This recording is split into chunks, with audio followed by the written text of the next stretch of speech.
واجب الاحترام میرے بزرگ دوست اور بھائی وطن عزیز پاکستان سے ان دنوں زیارت حرمین شریفین کی قافلے تمام اور ایک بندہ مومن کی سب سے بڑی حسرت خیر تمنا اور آرزو یہی ہوتی ہے کہ اس کو زندگی میں اللہ رب العزت کے گھر اور اس کے محبوب کریم صلی اللہ علیہ وسلم کی بارگاہ میں حاضری حاصل۔ پچھلے دنوں ایک ویڈیو میں نے دیکھی سندھ کی ایک خاتون تھی کہ وہ کوئی اس کا خاص ذریعہ معاش نہیں تھا، محنت مزدوری کرتی رہتی تھی اور پیسے جمع کرتی تھی۔ تو پھر عمرہ شریف کے لیے اس کو جب موقع ملا تو وہاں کسی نے اس کی ویڈیو بنائی۔ اس نے کہا کہ اب اگر مجھے موت بھی آ جائے تو مجھے کوئی فکر نہیں ہے، میری بس یہ خواہش تھی کہ میں ایک دفعہ حضور علیہ السلام کا روضہ سرکار کی بارگاہ میں حاضری، اس کے لیے میں نے ساری کوشش کی اور آج میری وہ تمنا ہونا۔ حقیقت یہ ہے کہ وہ مائی صاحبہ جو تھی یہ ان کے صرف اپنے جذبات نہیں تھے بلکہ ہر امتی کے جذبات کی ترجمانی کہ جو اس میں دوستوں اور بھائیوں، ایک اہم چیز یہ ہے کہ کبھی کبھی کہیں سے کچھ ایسا ذکر کیا جاتا ہے کہ حج پہ تو انسان جائے، مکہ شریف بھی جائے، سارے مناسب حج ادا کرے، لیکن حضور نبی کریم صلی اللہ علیہ وآلہ وسلم کی بارگاہ کی حاضری، اس کا حکم کیا ہے؟ آپ لوگ اس سے منع کرتے ہیں۔ اس حوالے سے آج میں نے آپ حضرات کی خدمت میں قرآن و سنت کی روشنی کچھ عرض کرنا کہ ہمارے نزدیک حضور نبی کریم صلی اللہ علیہ وآلہ وسلم کی بارگاہ کی حاضری قرآن سے بھی ثابت ہے، سنت رسول صلی اللہ علیہ وسلم سے بھی ثابت ہے اور اجماع امت سے بھی ثابت ہے، قیاس سے بھی ثابت ہے۔ کسی بھی مسئلہ کے شرعی طور پر ثابت ہونے کے لیے چار چیزیں ہی ہوتی ہیں: قرآن و سنت، اجماع اور قیاس۔ ان چاروں کے حوالے سے یہ بات ثابت شدہ ہے کہ حضور نبی کریم صلی اللہ علیہ وآلہ وسلم کی بارگاہ کی حاضری یہ ایک مستحب ہے اور بعض نے اس کو سنن واجبہ میں ذکر کیا، اس کی الگ تشریح کی۔ تو دوستان دلگاہ، سب سے پہلے تو قرآن مجید فرقان حمید میں اللہ رب العزت نے ارشاد فرمایا ہے وَلَوْ أَنَّهُمْ ظَلَمُوا أَنفُسَهُمْ جَاءُوكَ، اگر تم اپنی جانوں پر ظلم کر بیٹھو، جاؤ تو اے محبوب آپ کی بارگاہ میں آئے۔ آپ کے غلام اگر اپنی جانوں پر ظلم کر بیٹھے کہ آپ کے پاس جاؤ کہ آپ کی بارگاہ میں آئے۔ اب ایک بات کہ یہاں حضور علیہ السلام کی بارگاہ میں حاضر ہونا، اس کا حکم اللہ رب العزت ارشاد ہے۔ دوسرا، اس میں دور و نزدیک کی کوئی قید نہیں ہے، سب کے لیے۔ تیسری چیز کہ مفسرین کرام نے یہ بیان کیا، حضور حضرت جسٹس پیر محمد کرم شاہ غزنوی رحمۃ اللہ تعالی علیہ نے بیان کیا، دیگر مفسرین نے بیان کیا، اس میں حضور علیہ السلام کے ظہری حیات طیبہ کے زمانے اور بعد وصال کی بھی کوئی پابندی نہیں، بلکہ یہ حکم تاابد ہے کہ جب بھی حضور علیہ السلام کا کوئی غلام اس سے کوئی غلطی اور خطا سا رد ہو اور وہ اپنے جرم کی بخشش اور معافی کا طلبگار ہو، اس کو چاہیے کہ حضور علیہ السلام کی بارگاہ میں ظلموا انفسهم جاؤ، اگر آپ اپنی جانوں پر ظلم کر بیٹھے تو پھر حضور نبی کریم صلی اللہ علیہ وسلم کی بارگاہ میں جاؤ، اے محبوب آپ کی بارگاہ میں۔ اب اس سے مزید آگے قابل توجہ بات ہے، صرف جانا کافی نہیں بلکہ فاستغفر اللہ، اللہ کی بارگاہ میں استغفار بھی کریں، اور اللہ کی بارگاہ میں استغفار کرنا بھی کافی نہیں، مزید ارشاد فرمایا واستغفر لهم الرسول، اور میرا رسول بھی سفارش کرے۔ اللہ کی بارگاہ میں استغفار ہو اور حضور نبی کریم صلی اللہ علیہ وسلم کی سفارش ہو، حضور بھی معافی لے کر دے، کیونکہ اللہ رب العزت اپنے محبوب کی کسی بات کو ٹال دے۔ یہ منصب اور مقام اللہ نے اپنے محبوب کو عطا فرما رکھا ہے کہ جب اس کا محبوب تمہارے لیے دست دعا بلند فرما دے تو چاہے تمہارے جرم کتنے ہی کیوں نہ ہو، رب تعالیٰ پھر تمہارے جرموں کو نہیں دیکھتا، اپنے محبوب کے ہاتھوں کو دیکھتا ہے۔ پھر کیا ہوگا؟ لا وجد اللہ توابا رحیما، میں یقیناً رب تعالیٰ کو بہت زیادہ توبہ قبول کرنے والا اور بہت زیادہ رحم کرنے والا۔ اس صورت میں کہ بارگاہ رسالت مآب صلی اللہ علیہ وآلہ وسلم کی حاضری، اللہ کی بارگاہ میں استغفار اور رسول اللہ صلی اللہ علیہ وسلم کی سفارش۔ دوستانی ذکر یہاں مفسرین کرام نے کہا کہ جب رسول اللہ صلی اللہ علیہ وسلم کی بارگاہ کی حاضری گناہوں کی بخشش کے لیے ہے تو پھر حاضری نیت و ارادہ اور قصد کے بغیر ہونی چاہیے۔ یقیناً جو حاضری کے لیے نکلے گا وہ نیت بھی کرے گا، قصد بھی کرے گا، ارادہ بھی کرے گا، زیادہ سفر بھی ساتھ لے گا، تو یہ ساری چیزیں رسول اللہ صلی اللہ علیہ وسلم کی حاضری کے لیے چاہیے، اس ارادے سے کہ میں اپنے گناہوں کی بخشش اور مغفرت کے لیے جاؤں۔ دوستان دین کا ایک اور چیز، پوشاک کا طریقہ کیا ہے؟ ایک تو ہے کہ حاجی حج پہ گئے اور کچھ لوگ اس سے منع کرتے ہیں کہ وہ کہتے ہیں صرف آپ مناسک کے حج کریں، مدینہ شریف جائیں ہی نہیں، حاضری نہ دیں، اللہ معاف کرے، ان کی سوچ ہے۔ لیکن اب یہاں ایک اور فکر اور سوچ بھی سنیں کہ حضرت عبد الرحمن جامی حج پہ گئے، مناسک کے حج ادا کیے اور رسول اللہ صلی اللہ علیہ وسلم کی بارگاہ میں حاضری نہ دی، واپس آ گئے، پھر دوبارہ سفر باندھا اور صرف رسول اللہ صلی اللہ علیہ وسلم کی بارگاہ کی حاضری کی نیت اور ارادہ کیا اور وہاں پہ اسپیشل حاضری دی۔ کہتے اس لیے کہ اگر میں حج کے ساتھ حاضری دیتا تو یہ بے تبع حاضری ہوتی کہ حج کے لیے بھی کیا تھا تو چلو رسول اللہ صلی اللہ علیہ وسلم کی بارگاہ میں بھی حاضری۔ کہتے میرا عشق یہ گوارا نہیں کرتا تھا کہ حضور اللہ صلی اللہ علیہ وسلم کی حاضری بے تبع ہو، بلکہ میرے عشق کا تقاضا یہ تھا کہ میں اپنے گھر سے نکلوں بھی پھر اس میں کوئی اور تمنا نہ ہو، کسی اور حاضری کی خواہش نہ ہو، فقط رسول اللہ صلی اللہ علیہ وسلم کی بارگاہ میں حاضری۔ یہ عاشقوں کا انداز ہے، یہ محبت کرنے والوں کا طریقہ ہے کہ وہ یہ سمجھتے ہیں کہ رسول اللہ صلی اللہ علیہ وسلم کی بارگاہ کی حاضری جب ہو تو وہ صرف حاضری کی نیت سے ہو، اسی ارادہ سے ہو، اسی قصد سے ہو، کسی اور چیز کا ارادہ اور نیت بھی نہ ہو۔ دوستان کا یہ عشق کا مقام ہے اور اس کی بھی ایک بڑی اہمیت ہے۔ بہرحال کسی کی پتہ چلا کہ اب بندہ وہاں پہنچ جائے اور اس سرزمین مقدس کی حاضری نصیب ہو جائے تو پھر وہاں سے بندہ رسول اللہ صلی اللہ علیہ وسلم کی بارگاہ میں نہ جائے تو یہ بہت بڑی محرومی کی بات ہے۔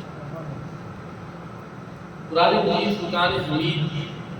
کی آیت کریمہ میں نے آپ کی خدمت میں تلاوت کی، اس میں رسول اللہ صلی اللہ علیہ وسلم کی ظہری حیات طیبہ اور بعد از وصال کی کوئی قید ہے، اس پہ میں ایک حدیث پاک آپ کو عرض کرتا ہوں۔ حضرت مولا علی شیر خدا کرم اللہ وجہہ آپ راوی اور بات ہے رسول اللہ صلی اللہ علیہ وسلم کا وصال، ایک شخص آیا اور اس نے پوچھا حضور نبی کریم صلی اللہ علیہ وسلم کہاں ہیں؟ تو ہم نے بتایا کہ آپ اپنی قبر انور میں استراحت فرما ہو، ابھی قبر مبارک کی مٹی جو ہے وہ خشک نہیں ہوئی تھی. کہتے ہیں وہ شخص گیا اور حضور علیہ السلام کی قبر انور کے اوپر اپنے آپ کو لوٹ پوٹ کرنے لگا, مس کرنے لگا اپنے جسم کو حضور علیہ السلام کی قبر انور کے ساتھ. اور پھر اس نے صاف یہ بھی کہا, اے اللہ کے محبوب کریم صلی اللہ علیہ وسلم, ہم نے آپ کی زبان سے اللہ کا یہ ارشاد سنا کہ وَلَوْ أَنَّهُمْ إِذْ ظَلَمُوا أَنفُسَهُمْ جَاءُوا, کہ جانوں پر ظلم کر بیٹھو تو حضور علیہ السلام کی بارگاہ میں آ گئے, مجھ سے بھی یہ خطا ہو, میں اپنی جان پہ ظلم کر بیٹھا ہوں, اب میں آپ کی بارگاہ میں آ گیا ہوں, اللہ کا یہ فرمان آپ کی زبان سے سن کر, اب آپ مجھے اللہ پاک کی بارگاہ سے معافی لے کر دیں. دوستان ذوالفقار حضرت مولا علی راضی فرماتے ہیں فنودی من القبر انہ قد غفر لک, کہتے ہیں قبر مبارک سے آواز آئی, مغفرت کے طلبگار بن کر آنے والے جا, اللہ نے تیری بخشش اور مغفرت. پتہ یہ چلا کہ صحابہ کرام کا یہ عقیدہ تھا کہ یہ ایت مبارکہ ذہنی حیات کے ساتھ خاص نہیں, بلکہ بعد از وصال بھی حضور علیہ السلام کی بارگاہ میں حاضری دی جائے اپنی بخشش اور مغفرت کے لیے, اللہ کے محبوب اللہ رب العزت سے بخشش اور مغفرت لے کر اور ہوئی بھی صحیح. حضرت مولا علی شیر خدا بیان فرماتے ہیں. دوستان کا پھر دوسری میں نے عرض کیا کہ قرآن سے بھی یہ ثابت ہے کہ حضور علیہ السلام کی بارگاہ میں حاضری دی جائے اور حضور علیہ السلام کے فرمان سے بھی. ایک حدیث پاک میں حضور نبی کریم صلی اللہ علیہ وسلم نے ارشاد فرمایا, من زار قبری واجبت لہ شفاعتی, جس نے میرے روضہ انور کی زیارت کی اس کے لیے میری شفاعت واجب ہے. دوسری حدیث پاک حضور علیہ السلام نے ارشاد فرمایا, من زار قبری حلت لہ شفاعتی, جس نے میرے روضہ انور کی زیارت کی اللہ نے اس کے لیے شفاعت واجب ہے. تیسری روایت حضور نبی کریم صلی اللہ علیہ وسلم نے ارشاد فرمایا, جس نے میرے روضہ انور کی زیارت کی اور اس نے کوئی اور قصد اور ارادہ نہ کیا اور کوئی اور کام ایسا نہ کیا تو قیامت کے دن میں اللہ رب العزت کی بارگاہ سے اس کی بخشش اور مغفرت جو ہے وہ اس کو لے کر دے. اب تیسری چوتھی حدیث ہے حضور نبی کریم صلی اللہ علیہ وسلم نے ارشاد فرمایا کہ جس نے حج کیا لیکن میرے روضہ انور کی زیارت نہ کی اس نے مجھ سے جفا کی. جس نے حج کیا اور میرے روضہ انور کی زیارت نہ کی اس نے مجھ سے جفا کی. اب ان آیات قرآنی یا حدیث مبارکہ ان چیزوں سے آپ خود اندازہ لگائیں حضور نبی کریم صلی اللہ علیہ وسلم کی بارگاہ کی حاضری کتنا ایک ضروری ہے. ایک بندہ مومن کے لیے اس کا ایمان تازہ ہو, وہ اپنے گناہوں کی بخشش اور مغفرت کا اس کو ذریعہ بنائے. اور حضور نبی کریم صلی اللہ علیہ وسلم نے ارشاد فرمایا کہ جو شخص میرے اوپر سلام بھیجتا ہے اللہ رب العزت میری روح کو لوٹا دیتا ہے اور میں اس کے سوال کا جواب دیتا ہوں. دوستان ذوالفقار اس میں پھر ایک اور بات بحث ہے علماء کی, حضور نبی کریم صلی اللہ علیہ وسلم کی بارگاہ میں جو بندہ حاضر ہو کر درود و سلام عرض کرے حضور علیہ السلام اس کے سلام کا جواب بھی دیتے ہیں اور اس کو پہچانتے بھی ہیں. اور جو دور سے حضور علیہ السلام پہ سلام بھیجے تو روایات میں ہے کہ فرشتہ ہے اس کی بھی ڈیوٹی ہے, فرشتوں کی بھی ڈیوٹی ہے اور وہ وہاں پہ پہنچا دیتے ہیں. تو جب یہ بات ہوئی تو اس پہ محدثین کی بات ہے اس کا ایک نقطہ میں آپ کو خدمت میں عرض کرتا ہوں. انہوں نے کہا کہ کسی بھی مومن کی قبر پہ حاضر ہو کر اگر اس کو سلام کیا جائے تو کیا آگے سے قبر والا جواب نہیں دیتا؟ حدیث پاک میں ہے کہ اگر وہ زندگی میں اس شخص کو پہچانتا تھا تو اس کو پہچانے گا بھی صحیح اور اس کے سلام کا جواب بھی. آپ سب لوگ کہتے ہیں قبرستان میں جا کر السلام علیکم یا اہل القبور, یغفر اللہ لنا ولکم وانتم لنا سلف ونحن بالاصل۔ اچھا اگر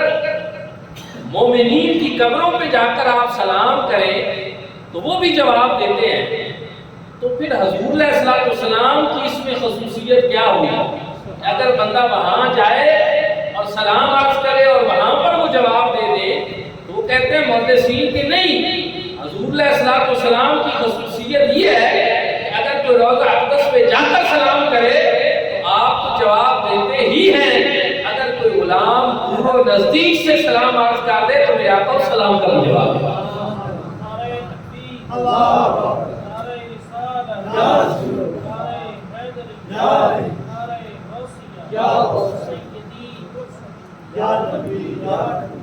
اب ایک اور بات کہ دور سے بھی سلام کرنے والے کو سلام کا جواب مل جاتا ہے، اس کا درود و سلام قبول ہو جاتا ہے، لیکن حاضری والے کو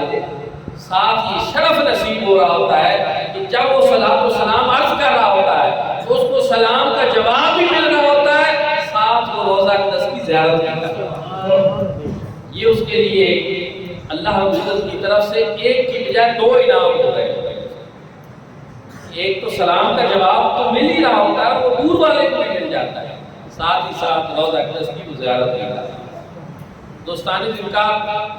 اسی طرح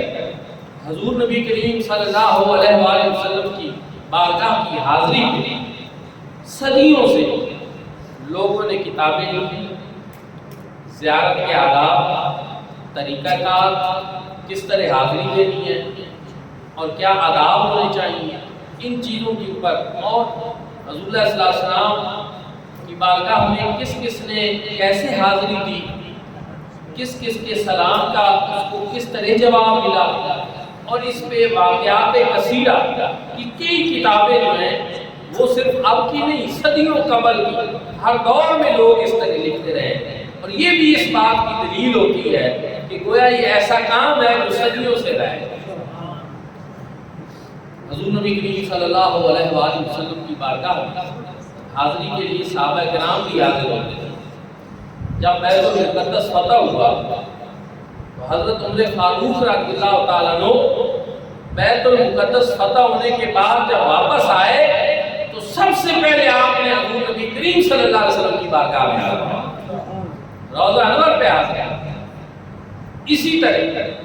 بہت زیادہ صحابہ کرام کے معمولات ہیں، اور انہی دنوں جب بیت المقدس فتح ہوا حضرت بلال حبشی ملک شام میں تھے، ان کو خواب میں حضور نبی کریم صلی اللہ علیہ وسلم کی زیارت آئی کہ بلال حبشی اتنا عرصہ ہو گیا اور ہماری بارگاہ میں حاضری نہیں دیتے، ما حاضر جفا تو یا بلال، بلال یہ کیا عجیب جفا ہے کہ آپ میرے پاس حاضر نہیں ہو رہے۔ حضرت بلال حبشی کی آنکھ کھلی، فوراً ہی رہتے سفر باندھا، حضور علیہ السلام کی بارگاہ میں حاضر ہوئے۔ حضرت فاروق اعظم رضی اللہ تعالیٰ عنہ کا زمانہ تھا، اور یہ بات آپ کو معلوم ہونی چاہیے، حضور علیہ السلام کے وصال اقدس کے بعد حضرت بلال حبشی نے پھر کبھی مدینہ شریف میں اذان نہیں دی۔ دو ہی روایات ہیں، ایک یہ جو میں بیان کر رہا ہوں، ایک مرتبہ حضرت سیدنا صدیق اکبر کے حکم دے جو ایک روایت ہے۔ بہرحال آپ آئے، حضور علیہ السلام کی بارگاہ میں حاضر ہوئے۔ اب آپ اس بات کو ذہن میں رکھیں کہ احکام شرع خوابوں کے اوپر مترتب نہیں ہے، اگرچہ خواب کی بھی ایک شرعی حیثیت ہے، لیکن شرعی احکام خواب کے اوپر مترتب نہیں ہوتے، لیکن وہاں خواب دیکھنے والا کوئی عام نہیں، کشتہ عشق رسول بلال حبشی۔ اور پھر رسول اللہ صلی اللہ علیہ وسلم نے یہ بھی ارشاد فرمایا کہ خواب میں جو شخص مجھے دیکھتا ہے وہ مجھے ہی دیکھتا ہے، کیونکہ شیطان ہر ایک کی صورت اختیار کر لیتا ہے، اللہ رب العزت نے اس کو میری صورت اختیار کرنے سے روک رکھا۔ رسول اللہ صلی اللہ علیہ وسلم کی صورت میں شیطان نہیں آتا۔ تو دو باتیں ہوئی، اور تیسرا یہ کہ حضرت بلال حبشی نے بھی محض اس کو خواب نہیں جانا کہ بھئی خواب کی یہ بات ہے تو ٹھیک ہے، نہیں، انہوں نے فوراً رخت سفر باندھ کر اس بات کو اپنے عمل سے ثابت کر دیا کہ حضور علیہ السلام کی بارگاہ میں حاضری کی نیت کی جائے، ارادہ کیا جائے اور قصد، اور پھر حضور علیہ السلام کی بارگاہ میں حاضر ہوا۔ اب اہلیان مدینہ کو پتہ چلا کہ بلال حبشی آ گئے، لوگ جمع ہو گئے اور سب کی یہ خواہش تھی، تمنا تھی کہ حضرت بلال حبشی آذان پڑھے، لیکن آپ نہیں پڑھ رہے تھے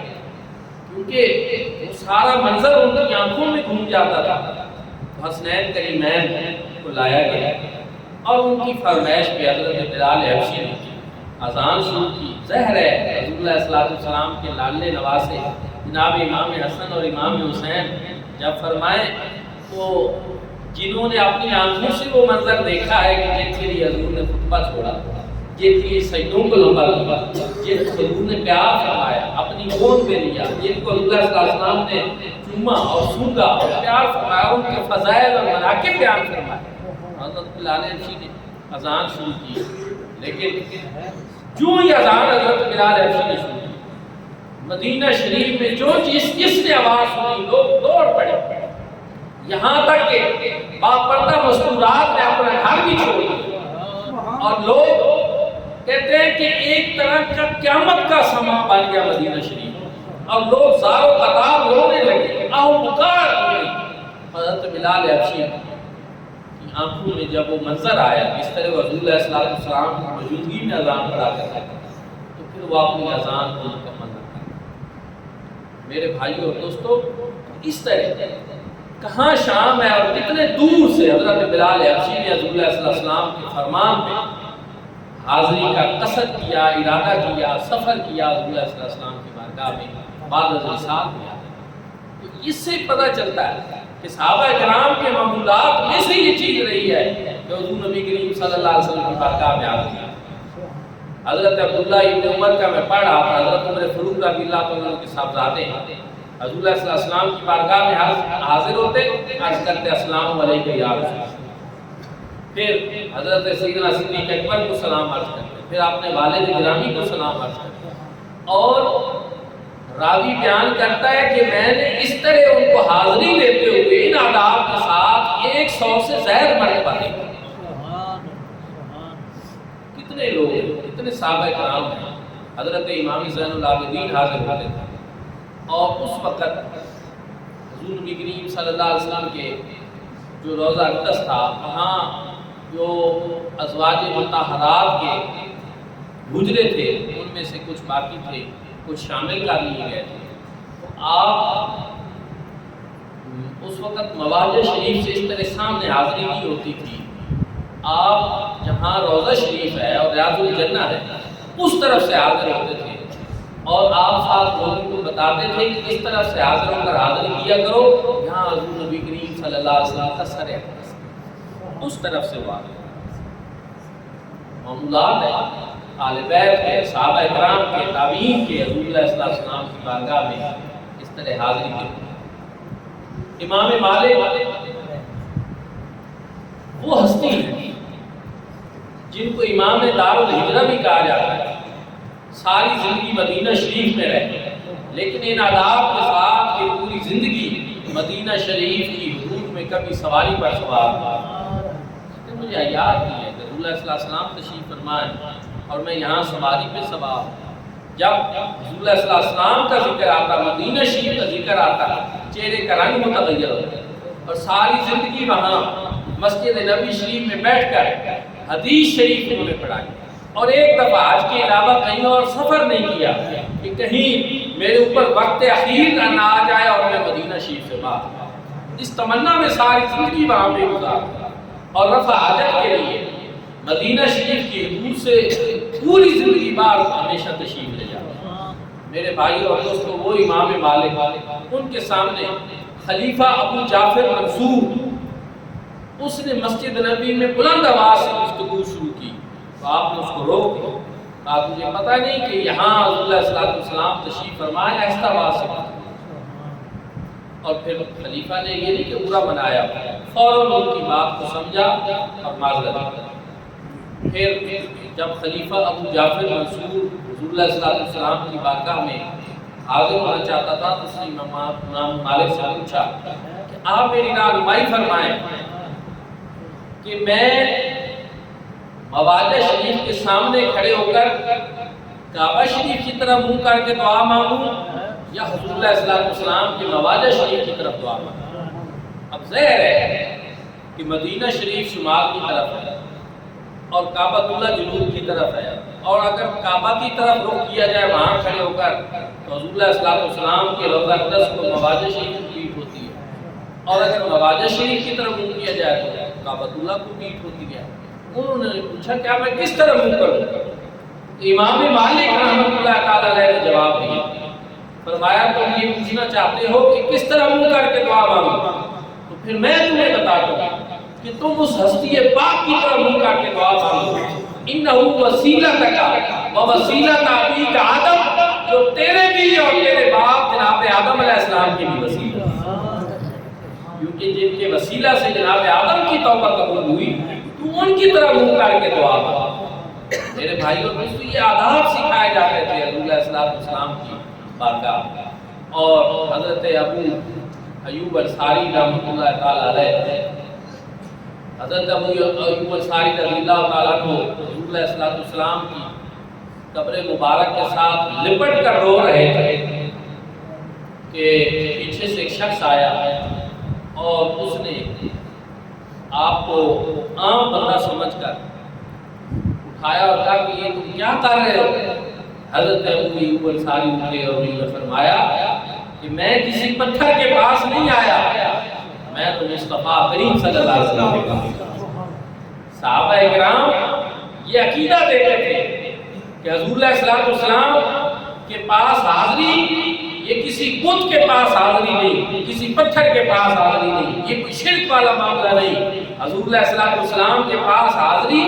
اسی طرح ہے جس طرح حضور علیہ الصلوۃ والسلام ظہری حیات کے ساتھ تشریف لائے، کیونکہ حضور علیہ الصلوۃ والسلام نے ارشاد فرمایا کہ جس نے میرے قبر انور کی زیارت کی گویا کہ اس نے میری زندگی میں میری زیارت کی۔ اس وجہ سے حضور نبی کریم صلی اللہ علیہ وآلہ وسلم کی بارگاہ کی حاضری قصد اور ارادہ اور نیت کر کے جو ہے وہ کرنی چاہیے۔ اعلیٰ حضرت عظیم البرکت نے بڑی خوبصورت بات کی، انہوں نے کہا حاجی حج پہ جاتے ہیں اور پھر حضور اللہ صلی اللہ علیہ وسلم کی بارگاہ میں حاضر ہوتے ہیں، وہ کہتے ہیں حاضر ہونا چاہیے اس لیے کہ حاجیوں آؤ شہر شاہ کا روضہ دیکھو، کعبہ تو دیکھ چکے ہو اب کعبے کا کعبہ، یہ کی وجہ سے اللہ رب العزت نے کعبہ کو بھی کعبہ بننے کا شرف عطا فرمایا۔ اب اس ہستی پاک کی بارگاہ میں دعا ہے کہ اللہ کریم ہم سب کو بھی حضور نبی کریم صلی اللہ علیہ وآلہ وسلم کی بارگاہ کی حاضری نصیب فرمائے، اور جو شاق اور آشتان مصطفیٰ سفر حج کے لیے جا رہے ہیں اللہ رب العزت ان کی حاضری بھی قبول فرمائے۔